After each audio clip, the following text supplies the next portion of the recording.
വിശുദ്ധ പൗലോസ്ലീഹ എഫെസോസ്യർക്ക് എഴുതിയ 1 മുതൽ 6 വരെ ഉള്ള ലേഖനങ്ങളിൽ നിന്ന് പ്രധാനപ്പെട്ട വചനങ്ങൾ വായിച്ചു പഠിക്കാം. അധ്യായം 1 അധ്യായം 1 വാക്യം. ദൈവ തിരുമനസ്സിനാൽ യേശുക്രിസ്തുവിന്റെ അപ്പസ്തോലനായ പൗലോസ്, യേശുക്രിസ്തുവിൽ വിശ്വസിക്കുന്നവരായ എഫെസോസിലുള്ള വിശുദ്ധർക്ക് എഴുതുന്നത്. 1 അധ്യായം 2 വാക്യം. നമ്മുടെ പിതാവായ ദൈവത്തിൽ നിന്നും കർത്താവായ യേശുക്രിസ്തുവിൽ നിന്നും നിങ്ങൾക്ക് കൃപയും സമാധാനവും. 1 അധ്യായം 3 വാക്യം. സ്വർഗീയമായ എല്ലാ ആത്മീയ വരങ്ങളാലും ക്രിസ്തുവിൽ നമ്മെ അനുഗ്രഹിച്ചവനും കർത്താവായ യേശുക്രിസ്തുവിന്റെ പിതാവുമായ ദൈവം സ്തുതിക്കപ്പെട്ടവനാകട്ടെ. 1 അധ്യായം 4 വാക്യം. തന്റെ മുമ്പാകെ സ്നേഹത്തിൽ പരിശുദ്ധരും നിഷ്കളങ്കരുമായിരിക്കാൻ ലോകസ്ഥാപനത്തിനു മുമ്പ് തന്നെ അവിടുന്ന് നമ്മെ ക്രിസ്തുവിൽ തെരഞ്ഞെടുത്തു. 1 അധ്യായം 5 വാക്യം. യേശു ക്രിസ്തു വഴി നാം അവിടുത്തെ പുത്രരായി ദത്തെടുക്കപ്പെടണമെന്ന് അവിടുന്ന് തന്റെ ഹിതവും ലക്ഷ്യവും അനുസരിച്ച് മുൻകൂട്ടി തീരുമാനിച്ചു. 1 അധ്യായം 7 വാക്യം. അവിടുത്തെ കൃപയുടെ സമൃദ്ധിക്കൊത്ത് നമുക്ക് ക്രിസ്തുവിൽ പാപമോചനവും അവന്റെ രക്തം വഴി രക്ഷയും കൈവന്നിരിക്കുന്നു. 1 അധ്യായം 8 വാക്യം. ഈ കൃപയാകട്ടെ അവിടുന്ന് തന്റെ ജ്ഞാനത്തിലും വിവേകത്തിലും നമ്മിൽ സമർത്ഥമായി ചൊരിഞ്ഞിരിക്കുന്നു. 1 അധ്യായം 12 വാക്യം. ഇത് ക്രിസ്തുവിൽ ആദ്യമായി പ്രത്യാശ അർപ്പിച്ച നാം അവന്റെ മഹത്വത്തിനും സ്തുതിക്കും വേണ്ടി ജീവിക്കുന്നതിനാണ്. 1 അധ്യായം 13 വാക്യം. രക്ഷയുടെ സദ്വാർത്തയായ സത്യത്തിന്റെ വചനം ശ്രവിക്കുകയും അവനിൽ വിശ്വസിക്കുകയും ചെയ്ത നിങ്ങളും വാഗ്ദാനം ചെയ്യപ്പെട്ട പരിശുദ്ധാത്മാവിനാൽ അവനിൽ മുദ്രിതരായിരിക്കുന്നു. 1 അധ്യായം 17 വാക്യം.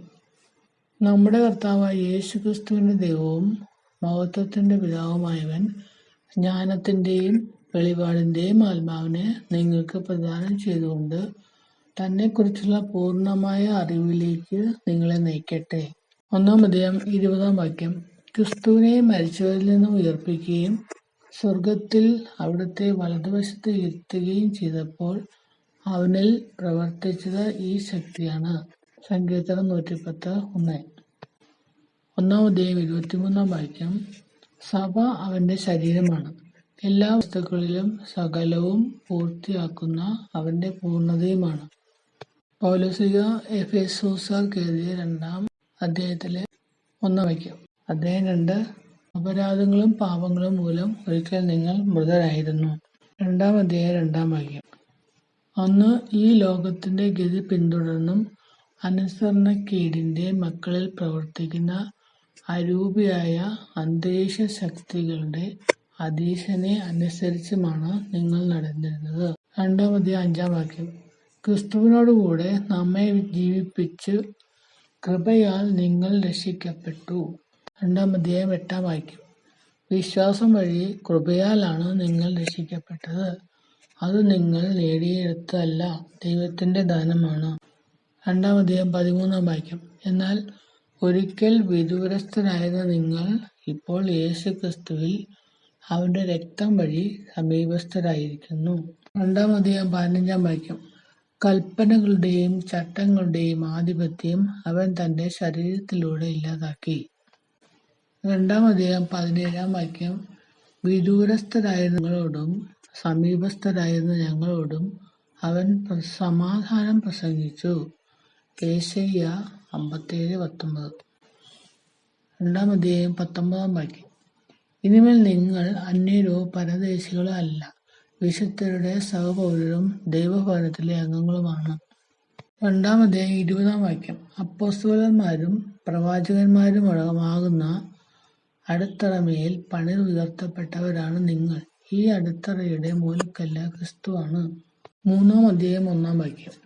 ഇക്കാരണത്താൽ വിജാതീയരായ നിങ്ങൾക്ക് വേണ്ടി യേശു ക്രിസ്തുവിനെ പ്രതി തടവുകാരായി തീർന്നിരിക്കുന്ന 3:2 പൗലോസായ ഞാൻ നിങ്ങൾക്ക് വേണ്ടി ദൈവകൃപ കൈകാര്യം ചെയ്യാൻ നിയോഗിക്കപ്പെട്ടിരിക്കുകയാണെന്ന് നിങ്ങൾ കേട്ടിട്ടുണ്ടല്ലോ.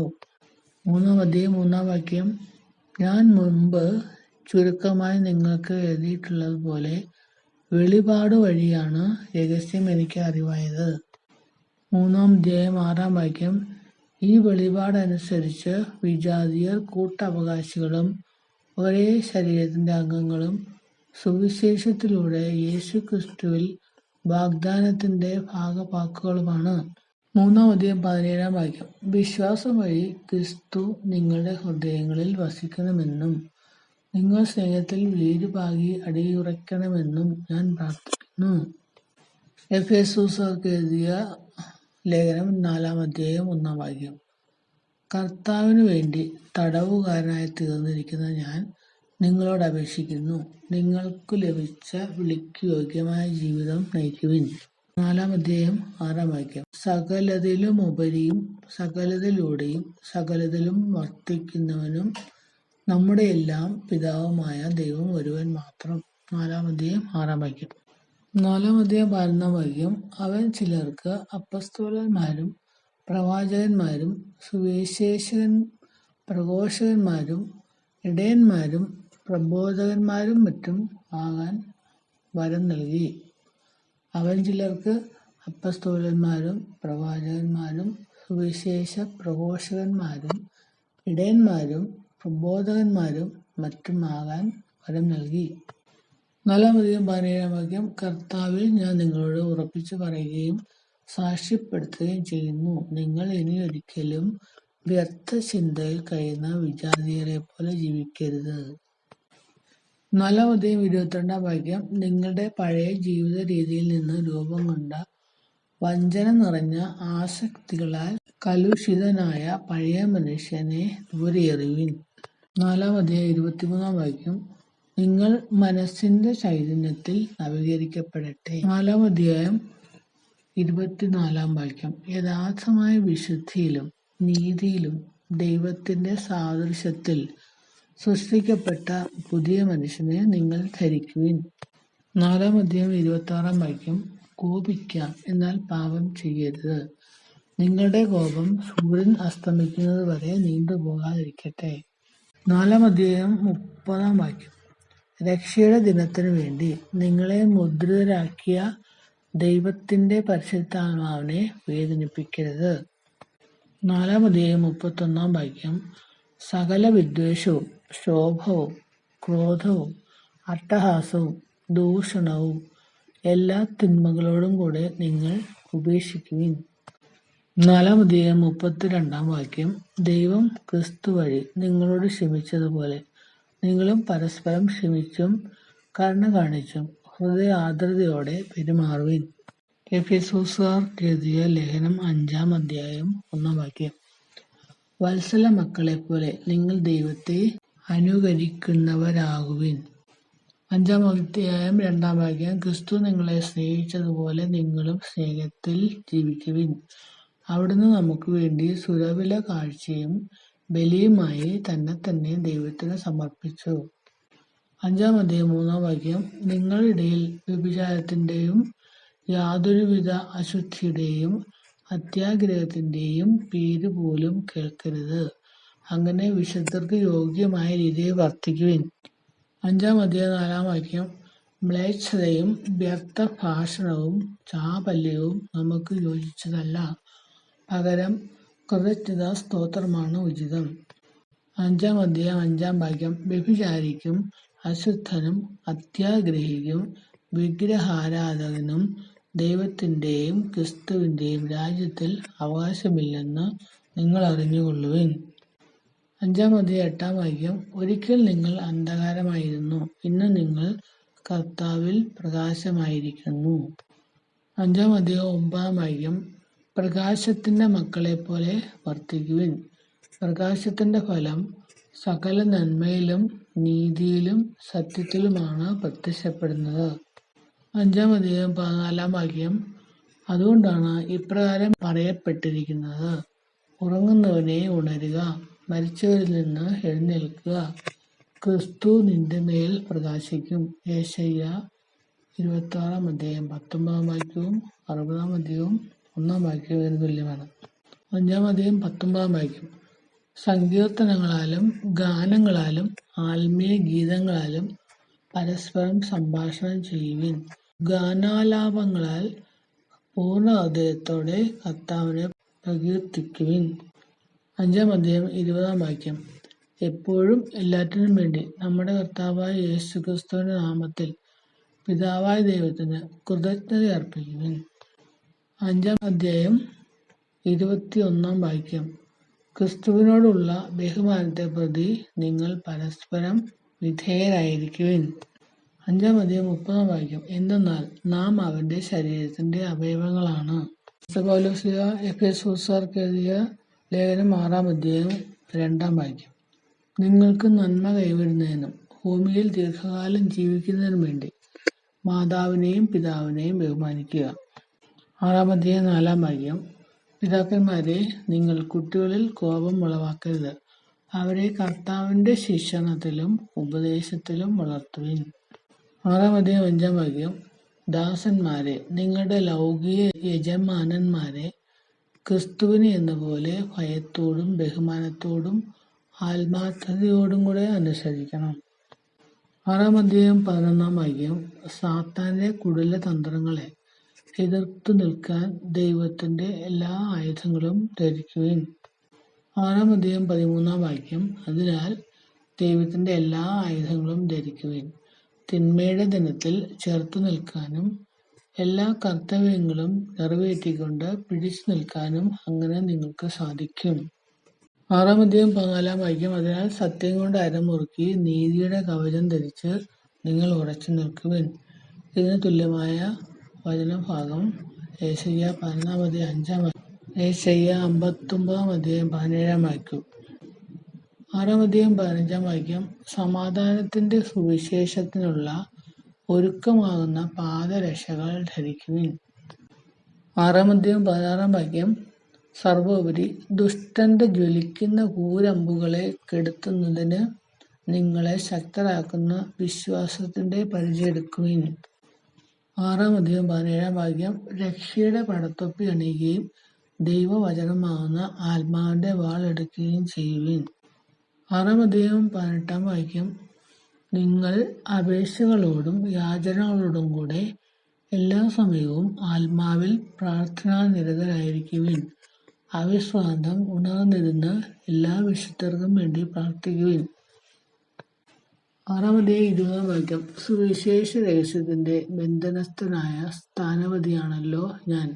എന്റെ കടമയ്ക്കൊത്ത വിധം ധീരതയോടെ പ്രസംഗിക്കാൻ വേണ്ടി നിങ്ങൾ പ്രാർത്ഥിക്കണം. 6:21 നമ്മുടെ പ്രിയ സഹോദരനും കർത്താവിന്റെ വിശ്വസ്ത ശുശ്രൂഷകനുമായ തിക്കിക്കോസ് നിങ്ങളോട് എല്ലാം പറയുന്നതാണ്. 6:23 സഹോദരർക്ക് പിതാവായ ദൈവത്തിൽ നിന്നും കർത്താവായ യേശു ക്രിസ്തുവിൽ നിന്നും വിശ്വാസപൂർവകമായ സ്നേഹവും സമാധാനവും. 6:24 നമ്മുടെ കർത്താവായ യേശു ക്രിസ്തുവിനെ സ്നേഹിക്കുന്ന എല്ലാവർക്കും കൃപയും നിത്യജീവനും ഉണ്ടാകട്ടെ.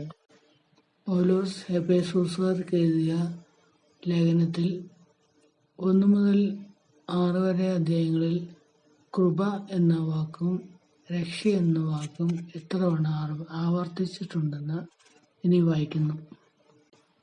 കൃപ എന്ന വാക്ക് 11 തവണയും രക്ഷ എന്ന വാക്ക് 6 തവണയും ആവർത്തിച്ചിട്ടുണ്ട്. അധ്യായം 1-2 നമ്മുടെ പിതാവായ ദൈവത്തിൽ നിന്നും കർത്താവായ യേശു ക്രിസ്തുവിൽ നിന്നും നിങ്ങൾക്ക് കൃപയും സമാധാനവും.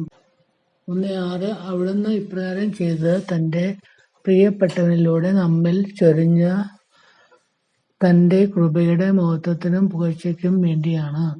1-7 അവിടുത്തെ കൃപയുടെ സമൃദ്ധിക്കൊത്ത് നമുക്ക് ക്രിസ്തുവിൽ പാപമോചനവും അവന്റെ രക്തം വഴി രക്ഷയും കൈവന്നിരിക്കുന്നു. 1-8 ഈ കൃപയാകട്ടെ അവിടുന്ന് തന്റെ ജ്ഞാനത്തിലും വിവേകത്തിലും നമ്മിൽ സമൃദ്ധമായി ചൊരിഞ്ഞിരിക്കുന്നു. 1-13 രക്ഷയുടെ സദ്വാർത്തയായ സത്യത്തിന്റെ വചനം ശ്രവിക്കുകയും അവനിൽ വിശ്വസിക്കുകയും ചെയ്ത നിങ്ങളും വാഗ്ദാനം ചെയ്യപ്പെട്ട പരിശുദ്ധാത്മാവിനാൽ അവനിൽ മുദ്രിതരായിരിക്കുന്നു.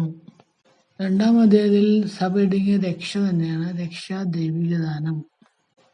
2:5 വീണ്ടും കൃപ എന്ന വാക്ക് കാണാം. ക്രിസ്തുവിനോടുകൂടെ നമ്മെ ജീവിപ്പിച്ചു, കൃപയാൽ നിങ്ങൾ രക്ഷിക്കപ്പെട്ടു. 2:8 വിശ്വാസം വഴി കൃപയാലാണ് നിങ്ങൾ രക്ഷിക്കപ്പെട്ടത്, അത് നിങ്ങൾ നേടിയെടുത്തതല്ല, ദൈവത്തിന്റെ ദാനമാണ്. 3:2 പൗലോസായ ഞാൻ നിങ്ങൾക്ക് വേണ്ടി ദൈവകൃപ കൈകാര്യം ചെയ്യാൻ നിയോഗിക്കപ്പെട്ടിരിക്കുകയാണെന്ന് നിങ്ങൾ കേട്ടിട്ടുണ്ടല്ലോ. 3:7 ദൈവത്തിന്റെ കൃപാവരത്താൽ ഞാൻ ഈ സുവിശേഷത്തിന്റെ ശുശ്രൂഷകനായി.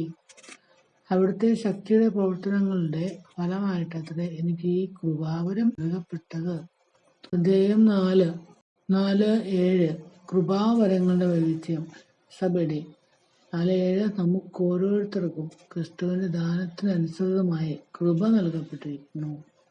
4:30 രക്ഷയുടെ ദിനത്തിനു വേണ്ടി നിങ്ങളെ മുദ്രിതരാക്കിയിരിക്കുന്ന ദൈവത്തിന്റെ പരിശുദ്ധാത്മാവിനെ വേദനിപ്പിക്കരുത്.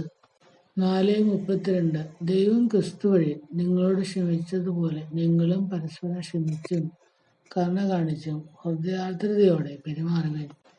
5:23 രക്ഷ എന്ന വാക്ക് വരുന്നുണ്ട്. എന്തെന്നാൽ ക്രിസ്തു തന്റെ ശരീരമായ സഭയുടെ ശിരസ്സായിരിക്കുന്നത് പോലെ ഭർത്താവ് ഭാര്യയുടെ ശിരസ്സാണ്. ക്രിസ്തു തന്നെയാണ് ശരീരത്തിന്റെ രക്ഷകനും. 6:15 സുവിശേഷ ദേശത്തിന്റെ ബന്ധനസ്ഥനായ സ്ഥാനപതിയാണല്ലോ ഞാൻ.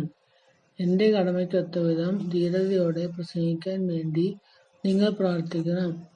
ഇതേപോലെ ബന്ധനസ്ഥനാണെന്ന് വാക്കുവരുന്ന വേറൊരധ്യായം വാക്യമുണ്ട്. 3:1 3:1 ഇങ്ങനെയാണ്: ഇക്കാരണത്താൽ വിജാതിയരായ നിങ്ങൾക്ക് വേണ്ടി യേശുക്രിസ്തുവിനെ പ്രതി തടവുകാരനായി തീർന്നിരിക്കുന്ന പൗലോസ്.